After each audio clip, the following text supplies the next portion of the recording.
Comme tous les dimanches soirs, vous vous rendez à votre petit appartement pour étudiants, afin d'y passer la semaine. Avoir un appart vous évite de devoir faire plus de 3 heures de transport quotidien pour vous rendre à votre grande école. Il est 20h30, vous venez à peine de partir de votre repas hebdomadaire avec vos parents. À cette heure-là, vous avez le temps d'avoir le dernier train. Mais avant, vous avez juste un bus à prendre afin de vous rendre à la gare. Nous sommes en hiver, il fait nuit et extrêmement froid. Vous regardez votre montre. 20h34. Le bus, lui, est à 40. Mais il a souvent l'habitude d'être en avance. C'est pour cette raison que vous prévoyez du temps en plus. Pendant que vous marchez tout droit en essayant de vous blottir un maximum dans votre manteau, vous remarquez un objet par terre à environ 10 mètres de vous, au pied d'un arbre. Ça ressemble à une peluche couchée, mais vous avez l'impression de loin qu'il lui manque quelque chose.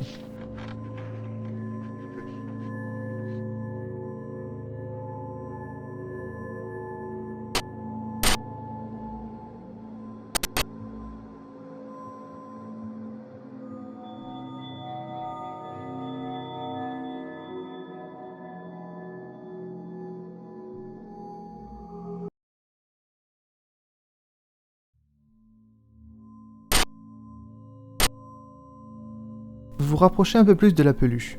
Effectivement, il lui manque bien un membre. Sa tête a été déchirée. Une pression soudaine apparaît. Vous ne vous attendiez pas du tout à ça. Derrière vous au loin, vous entendez des bruits de pas rapides, fréquents. Vous vous retournez rapidement, et là, vous apercevez une dame, en talons, courir vers votre direction.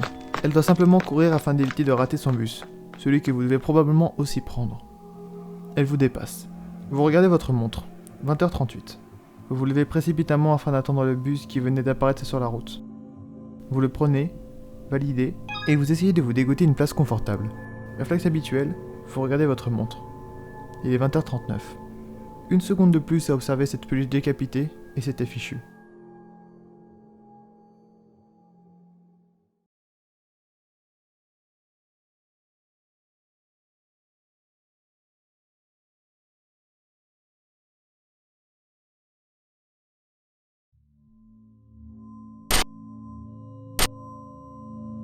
Vous ignorez totalement l'objet en question et continuez de marcher vers l'arrêt de bus. Il serait bête de le rater. Une fois arrivé, vous voyez une dame courir en talons pour avoir le bus qui venait d'apparaître sur la route. Vous le prenez, validez, et vous essayez de vous dégoter une place confortable. Réflexe habituel, vous regardez votre montre. Il est 20h39. Il avait juste une seule minute d'avance.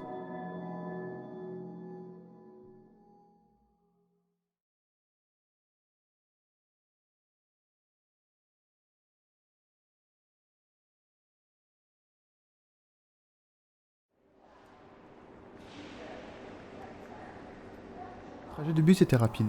Il n'y en a que pour 15 minutes quand tout va bien sur la route, chose qui était le cas. Vous arrivez à la gare et trouvez votre train pour vous rendre à votre minuscule logement. Ce qui est bien, c'est qu'il passe par des champs, des petits paysages sympas qui font passer le temps quand on les observe attentivement. Vous avez trottiné pour la voir. Rater le train sera une catastrophe et vous condamnerait à faire plus de 3 heures de transport le lundi matin. Et se lever à 4 heures n'est pas une bonne idée quand on fait une école qui demande une concentration maximale pour réussir. Comme toutes les autres fois, vous vous installez au milieu du train, car là où vous descendez, la sortie de la gare est tout simplement au milieu du quai. Ça vous éviterait de marcher longtemps. Vous avez une place, vous posez votre sac là où il faut, et vous vous installez. En patientant, vous regardez autour de vous. Vous êtes assis à côté d'un homme assez imposant, mais qui n'a pas l'air méchant. Dans les sièges d'à côté séparés par le couloir, il y a une petite fille blonde et sa mère, qui a l'air vachement jeune d'ailleurs. 25 ans à tout casser. Le train avertit qu'il va partir à l'aide d'une annonce sonore. Il ferme les portes et démarre. Avant de fermer les yeux, vous éteignez votre téléphone afin d'éviter de perdre de la batterie inutilement en cherchant du réseau. Et aussitôt, vous dormez.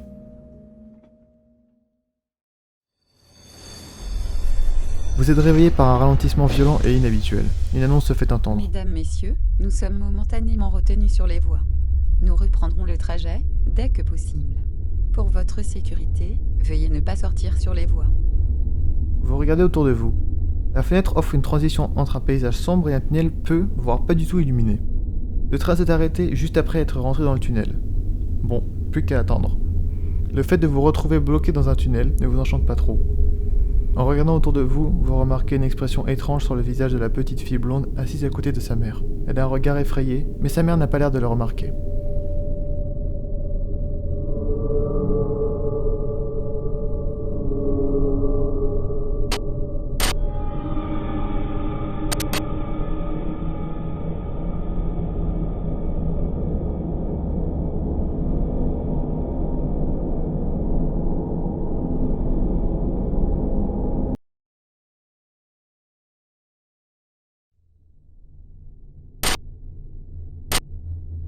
Afin de réconforter un minimum la petite fille apeurée, vous lui faites une petite grimace qui pourrait peut-être lui faire rire. Malgré un regard interrogateur, celle-ci sourit.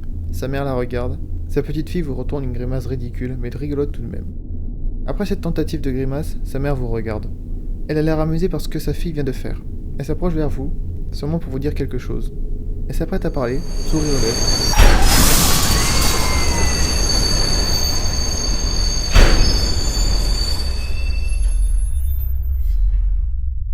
Un énorme vacarme retentit vers l'arrière du train.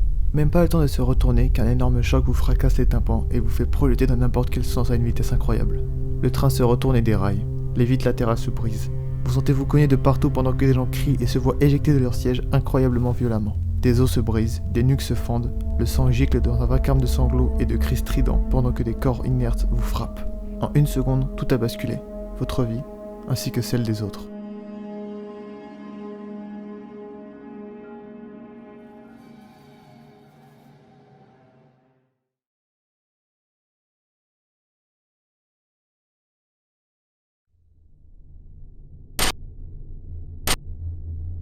Vous ignorez totalement cette petite fille. Elle commence à sangloter. Vous jetez un coup d'œil dans le couloir du train faiblement illuminé et remarquez un ami. Il vous remarque peu de temps après. Il vient vers vous en souriant.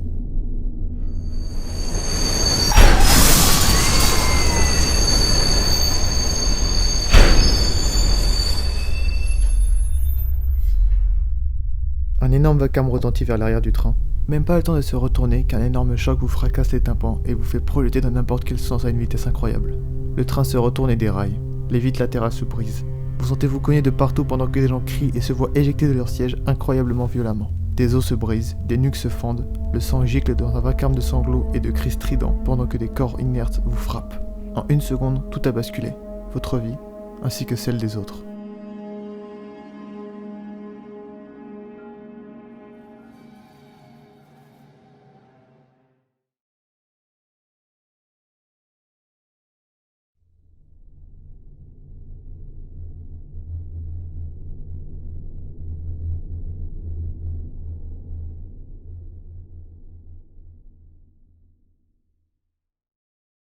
Vous vous réveillez, complètement sonné. Silence total. Une vive douleur se distinguant des autres apparaît au niveau de votre main gauche. Vos yeux ont du mal à s'ouvrir. Pas une pointe de lumière vous permet de vous repérer dans ce train. Seul indice, une paroi brisée que vous sentez. Vous êtes allongé sur le côté latéral du train, sur ce qui reste d'une vitre. Heureusement pour vous, elle n'est pas en verre. Votre visage vous brûle. Des débris ont dû écorcher votre visage car vous sentez du sang sécher sur votre joue. Depuis combien de temps êtes-vous inconscient ? Vous levez péniblement votre main gauche afin de vous en servir d'appui, mais vous trébuchez lamentablement à cause d'une douleur vive qui vous fait terriblement mal. Quand vous la regardez, vous remarquez des doigts difformes, de la chair et du sang. Vous pouvez voir vos os détruits de l'extérieur. Elle est complètement broyée.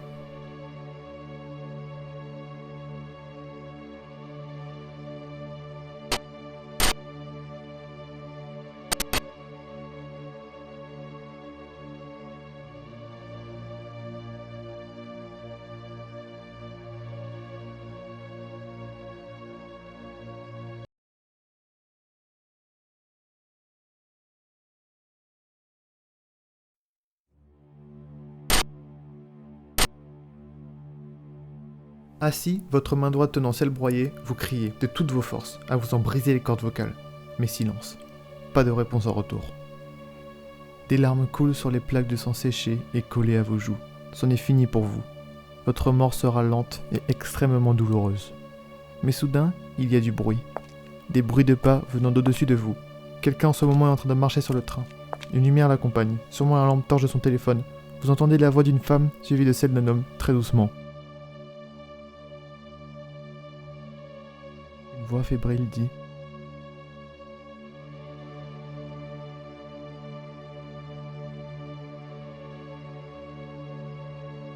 Vous criez et elle vous répond.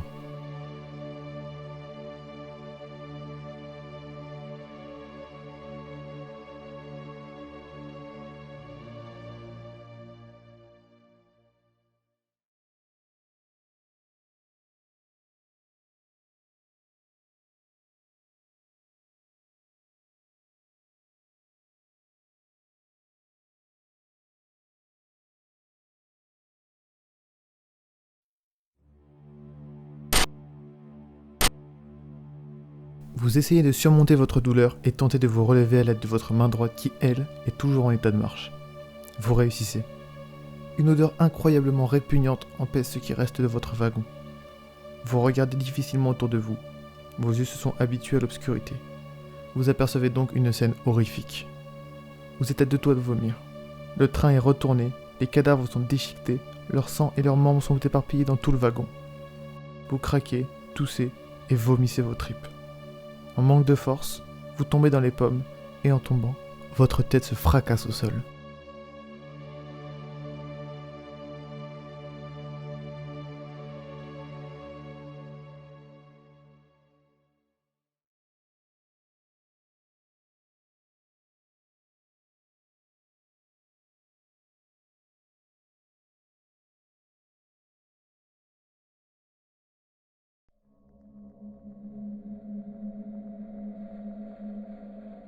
Vous êtes assis et adossé à une sorte de mur. Sonné et en manque de force, vous essayez de comprendre ce qu'il y a autour de vous en écoutant et en observant. Votre bras est bandé d'un morceau de tissu provenant de votre t-shirt. Ça évitait un minimum que le sang continue de couler. Quelqu'un a laissé son téléphone par terre avec son flash allumé afin d'éclairer un minimum les environs. La lumière montre un plafond fragilisé et fissuré. Il y a aussi des rations, du moins un paquet de chips et une petite bouteille d'eau à moitié entamée. Autour, il y a 2 personnes assises et une debout. Il est impossible pour vous de voir les détails de leur visage, mais vous savez au fond de vous que leur mine est abominable. Il fait très froid, votre souffle se matérialise en fumée abondante. Vous voyez derrière ce petit camp un wagon de train complètement détruit. Votre main vous lance, c'est une véritable torture. Vous ne savez même pas ce que vous attendez. Vous vous contentez seulement d'écouter les pas de la femme faisant des va-et-vient. Des légers sons de téléphone vous indiquent qu'elle essaye vainement de prévenir les secours. Elle se plaint sur le fait qu'il n'y a pas de réseau, logique. Vous êtes coincé dans un tunnel. Après de longues minutes, quelqu'un qui est lui aussi assis autour de la lumière prend la parole.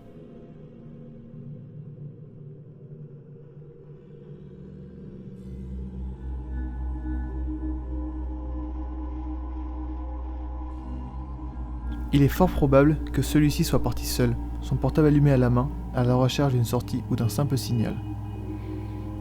La femme prend la parole.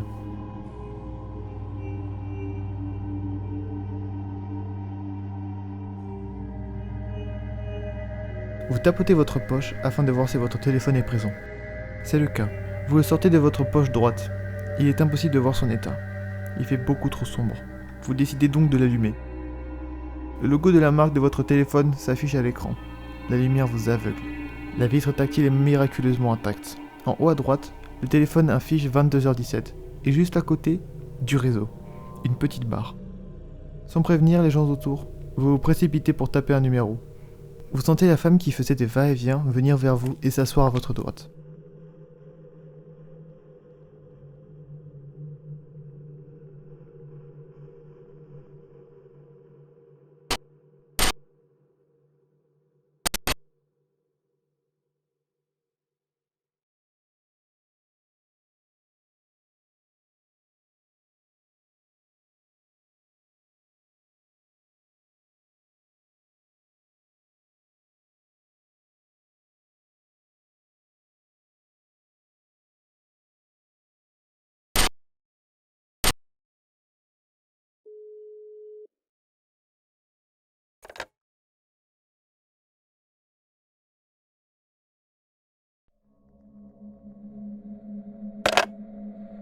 Impossible, la personne ne devait pas vous entendre. Vous tentez une seconde fois, mais le réseau ne vous le permet pas.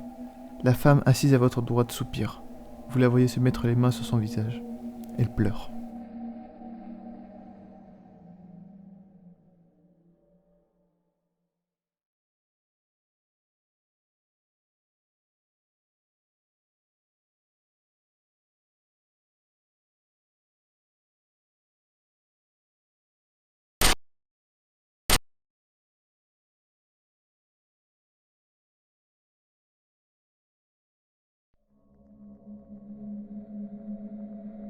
Vous répondez aussitôt.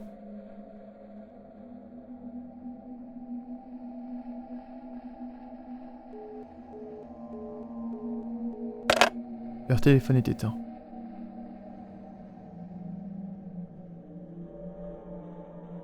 Elle vous arrache des mains votre téléphone. Vous apercevez brièvement son visage. Elle est jeune, 25 ans à tout casser, et vous dit vaguement quelque chose.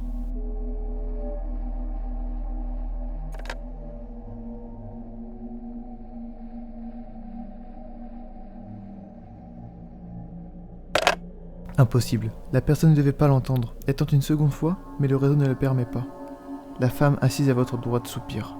Vous la voyez se mettre les mains sur son visage. Elle pleure.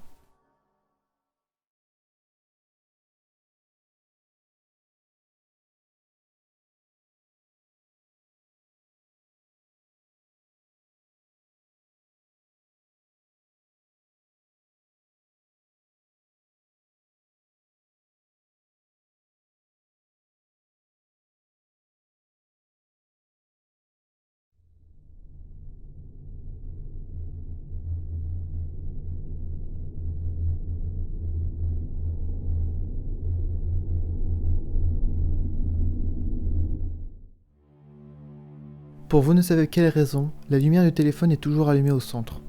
La batterie tient toujours. Vous êtes assoiffé. La femme assise à votre droite a les yeux larmoyants et le regard vide. Vous voyez entièrement son visage.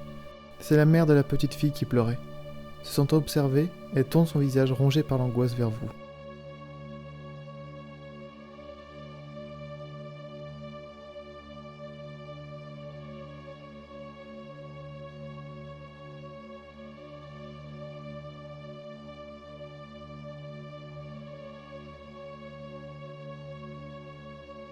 De longues minutes s'écoulent. Elle sourit.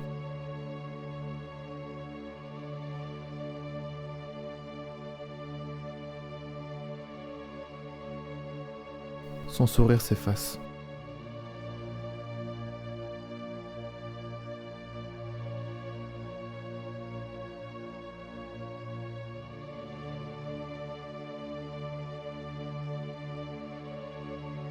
Un homme répond.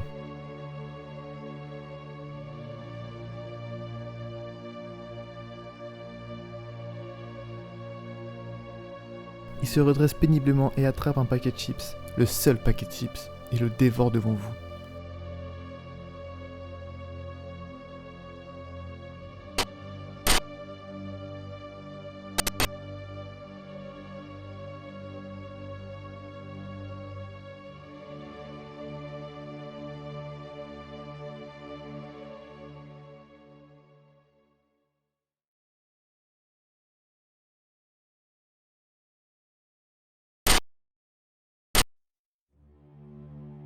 Pris d'une soudaine rage, vous vous levez péniblement et répondez.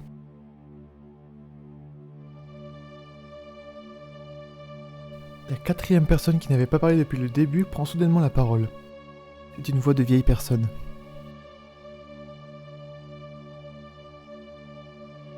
Le vieil homme approche sa main du paquet de chips pour le récupérer et le déposer, mais la personne au paquet de chips attrape sa main.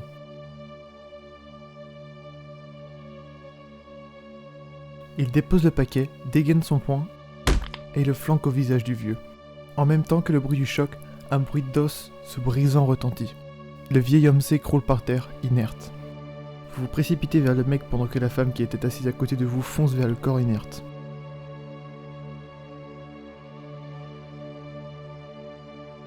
Vous êtes pris de vertige. Vous vous apprêtez à le frapper au visage quand soudain, il vous arrête avec seulement une phrase. Vous reconnaissez son visage et sa carrure.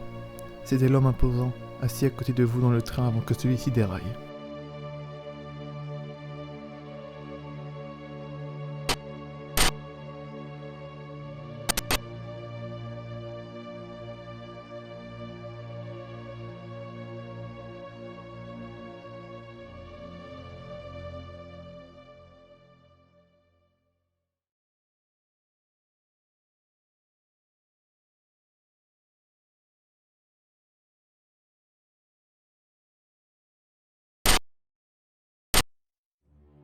Choqué par son comportement, ou par précaution, vous n'osez rien faire. Vous vous contentez de regarder autour de vous. La jeune femme, elle aussi, ne sait pas quoi faire. La quatrième personne qui n'avait pas parlé depuis le début prend soudainement la parole.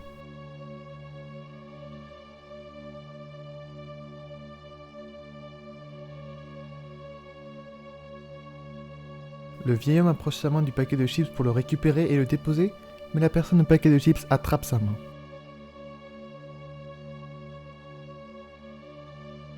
Il dépose le paquet, dégaine son poing et le flanque au visage du vieux. En même temps que le bruit du choc, un bruit d'os se brisant retentit. Le vieil homme s'écroule par terre, inerte. Vous vous précipitez vers le mec pendant que la femme qui était assise à côté de vous fonce vers le corps inerte.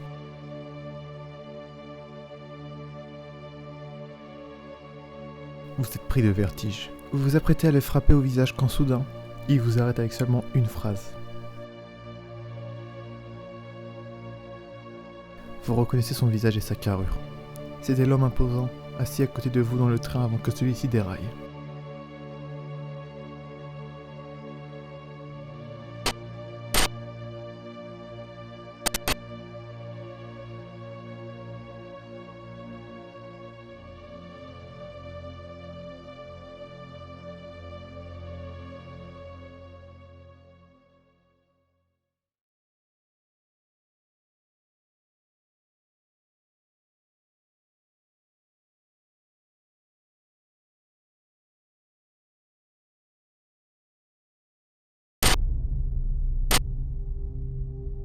Vous ne l'écoutez pas, mais d'un coup, la droite part, mais elle n'atteint pas sa cible. Vous êtes pris de vertige. Une vive douleur au niveau de votre ventre apparaît. Du sang coule abondamment. Vous vous écroulez sur le dos, à côté du téléphone au centre. Vous toussez, du sang gicle de votre bouche. Quand vous touchez votre ventre, vous sentez le manche d'un couteau.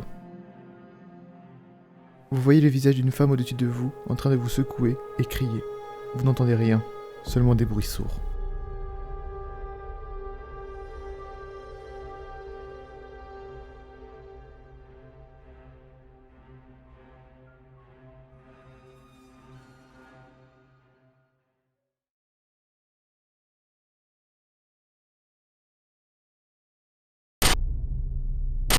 Votre main tremble. Frustré, vous rebaissez votre bras.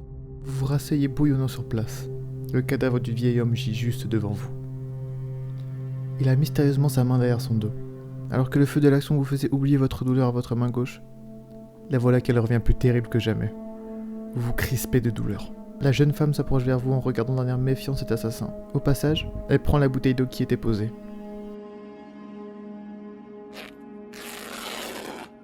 Elle passe ses deux mains en dessous de sa veste et arrache difficilement un morceau de son t-shirt.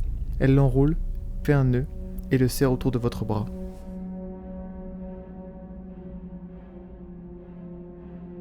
Elle sourit. Vous n'êtes plus que 3. L'homme et ses chips, la jeune femme et vous. Mais il y a une 4e personne qui, d'après ce que vous avez entendu précédemment, a dû partir à la recherche d'une sortie.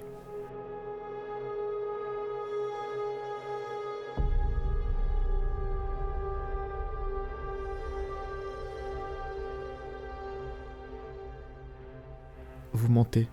Votre gorge n'a jamais été aussi sèche.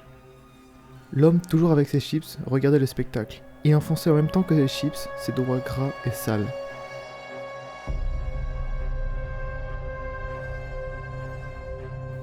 Vous le regardez, brûlant de rage.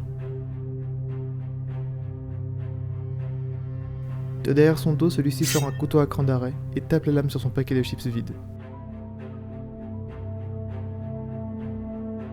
Ne pouvant rien faire, celle-ci lui balance la bouteille.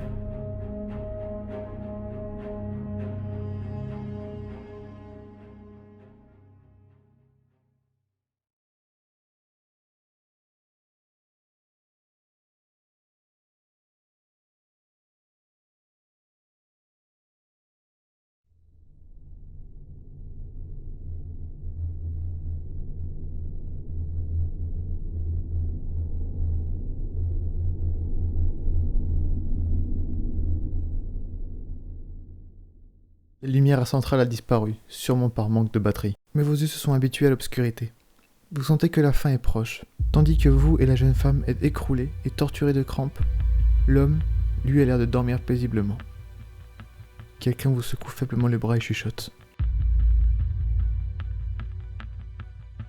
Vous tournez difficilement votre tête vers elle.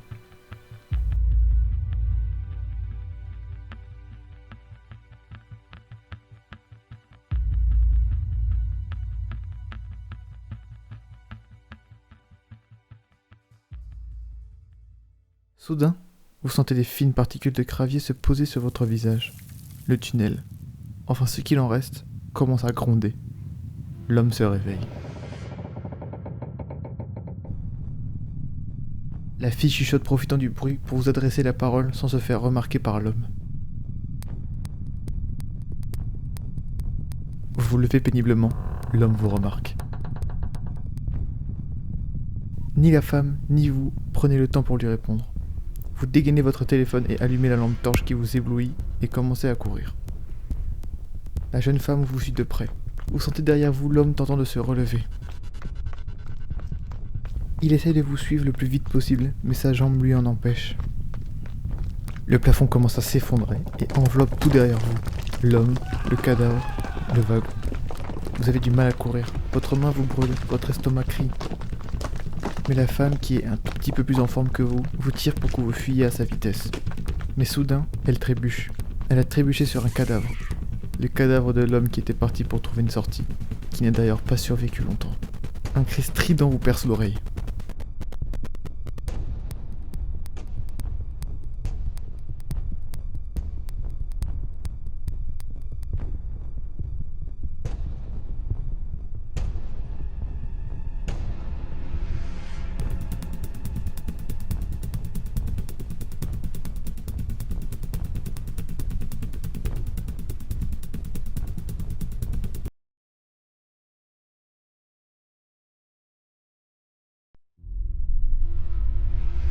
Vous êtes effrayé, pensez plus à vous enfuir qu'aider la jeune femme. Vous fuyez lamentablement. Derrière vous, la jeune femme dont vous ne connaissez même pas le nom pleure, crie et vous insulte de tous les noms avant qu'elle se fasse recouvrir par les rochers. Qu'est-ce qui vous a pris de fuir? C'était elle qui vous avait récupéré dans les décombres du train retourné. Vous courez le plus vite possible, plein de regrets, mais l'éboulement finit par vous rattraper. Votre tête s'écrase sous le poids d'un énorme rocher et votre nuque se brise. Vous vous sentez vous plier en deux sous le craquement bruyant de vos os. Les rochers vous aplatissent sans aucune pitié, comme s'ils vous punissaient d'avoir laissé tomber la seule personne qui vous avait précédemment aidé et sauvé.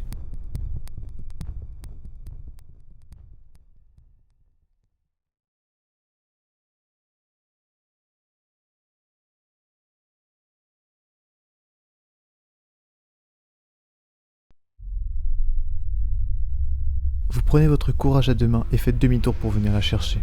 Vous la relevez très rapidement, mais elle crie de douleur. Quelque chose lui a entaillé le ventre. Elle saigne abondamment.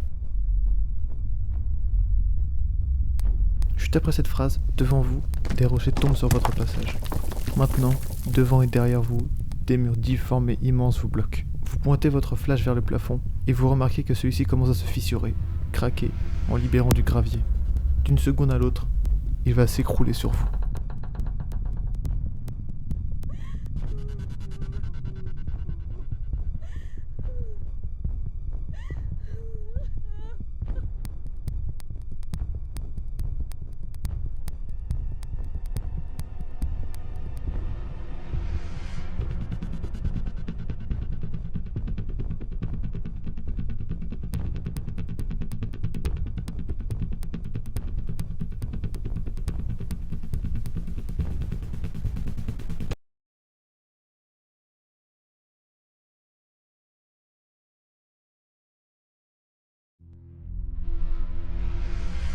Le plafond se fissure de plus en plus.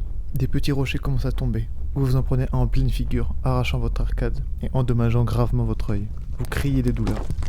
La jeune femme s'est recroquevillée en se tenant la tête pour éviter tout dommage, mais inutile. Votre tête s'écrase sous le poids d'un énorme rocher et votre nuque se brise. Vous vous sentez vous plier en deux sous le craquement bruyant de vos os. Le rocher vous aplatit sans aucune pitié.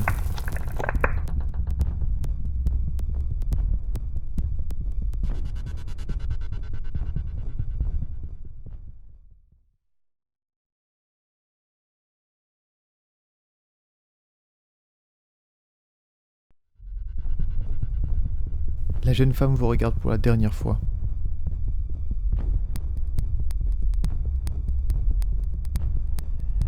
Le plafond se fissure de plus en plus. Des petits rochers commencent à tomber. Vous vous en prenez un en pleine figure, arrachant votre arcade et endommageant gravement votre œil.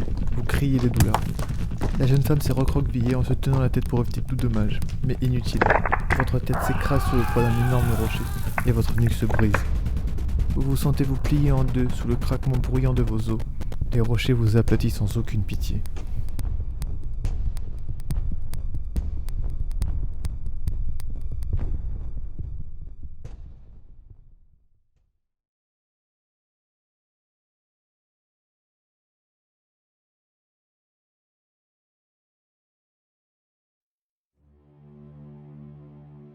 La jeune femme à côté de vous vous serre autour de votre bras. Elle tremble, tout comme vous. Vous êtes condamné à mourir broyé. Elle se retourne vers vous et vous regarde pour la dernière fois.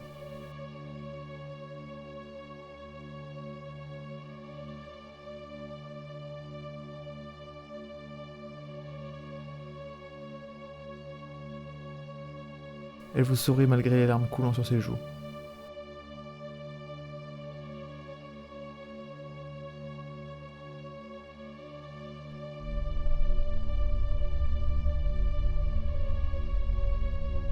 Le plafond se fissure de plus en plus. Des petits rochers commencent à tomber.